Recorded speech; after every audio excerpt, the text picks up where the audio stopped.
இப்போது புதிய அறிமுகம் ஆச்சி ஹோட்டல் சாம்பார் 50 கிராம் ரூபாய் 20 மட்டுமே.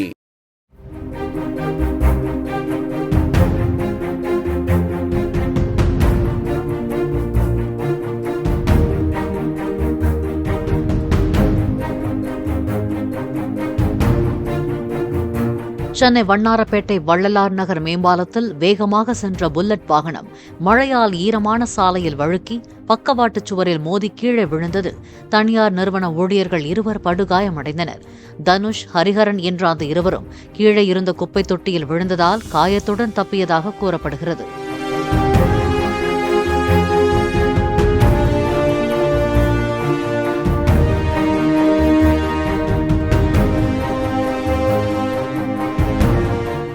இப்போது புதிய அறிமுகம் ஆச்சி ஹோட்டல் சாம்பார் 50 கிராம் ரூபாய் 20 மட்டுமே. பிளே ஸ்டோர் மற்றும் ஆப் ஸ்டோரில் இருந்து பாலிமர் செயலியை QR கோடு மூலம் பதிவிறக்கம் செய்யுங்கள். செய்திகளை உடனுக்குடன் பெறுங்கள்.